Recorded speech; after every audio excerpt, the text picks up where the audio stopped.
बहुत अच्छे से मैं जानता हूँ कि बीते हुए त्योहारों को तुम याद करते हो और हर साल पूरे साल बैठकर तुम ये सोचते हो कि गणपति आएगी तब क्या करोगे, नवरात्रे होंगे तब क्या करोगे। जीवन में आशा और उम्मीद का संचार जैसे मेरी समाधि करती है ना, ठीक उसी तरह तुम भी अपने जीवन में आशा और उम्मीद का संचार करते हो। और ये बहुत अच्छी आदत है जीवन के हर एक दिन को जल से उल्लास उत्साह के साथ जीना। इससे तुम्हारे आसपास वालों को बहुत खुशी मिलती है और ये ऐसी खुशी है ना जो पैसे देकर भी कहीं नहीं खरीदी जा सकती। तो मैं तो बस तुम्हारी तारीफ़ कर रहा हूँ कि अच्छी बात है, तुम खुशी से जीते हो, खुश होकर जीते हो। तुम्हारी बहुत इच्छा रहती है ना कि तुम रोज़ पूजा करने जाओ तो रोज़ फूल चढ़ा पाओ। तो तुम अपने घर पर ही छोटे छोटे फूलों के पौधे लगा लो, 2 या 3 पौधे।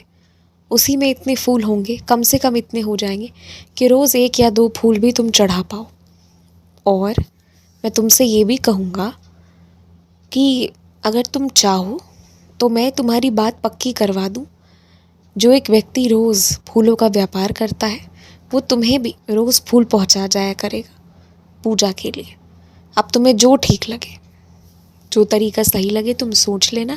पर तुम्हारी इतनी इच्छा होती है कि पुष्पों के साथ पूजा किया जाए, तो अब इसका इंतज़ाम भी मैं करवा दूँगा और अच्छे से करवा दूँगा।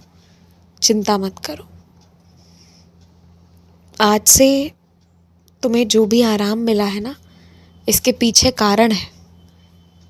तुम्हें दूसरी चीज़ों में व्यस्त रहना है, इसीलिए मैंने तुम्हें घर के काम से आराम दिलवाया है। तो अपने काम में लगे रहो और 2-3 दिनों के अंदर अंदर जल्दी से जाकर दफ्तर के सारे काम निपटा लो, जिससे कि अंत में भगदड़ी ना मचे। और अगर पहले दफ्तर के काम निपटा लोगे तो तुम्हारे पैसे भी बचेंगे और अंत में कोई परेशान भी नहीं होगा। तो इस चीज़ का भी ध्यान रखो। तुम्हारे घर पर बहुत बड़ी बड़ी खुशियों की बारिश होने वाली है। तुम्हारे घर पर संपत्ति की वृद्धि भी होने वाली है। माँ लक्ष्मी की कुछ विशेष कृपा तुम्हारे घर पर इस वर्ष होने वाली है।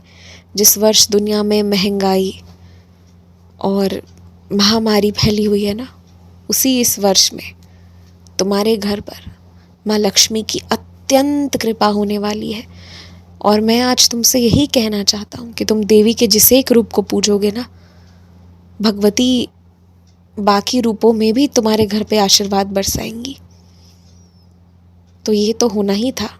अगर माँ लक्ष्मी की कृपा होगी तो माँ सरस्वती, माँ महाकाली, सब की कृपा भी साथ ही साथ होगी। और वही होने वाला है इस वर्ष। तुम देखते जाओ। लेकिन हाँ, थोड़ा मेहनत तुम्हें ज़्यादा करना होगा इस वर्ष, ये बात भी तय है। पर मुझे उम्मीद है कि तुम ये चीज़ कर ज़रूर लोगे। खूब खुश रहो, मुस्कुराते रहो।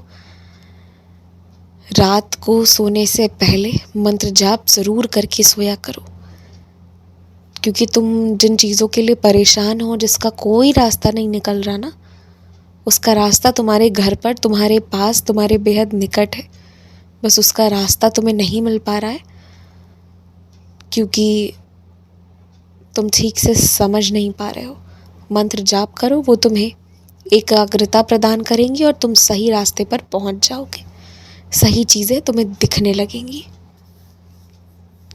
आराम से सो जाओ। मंत्र जाप करते हुए, मन में मेरा ध्यान करते हुए अब सो जाओ। सुबह सब अच्छा होगा।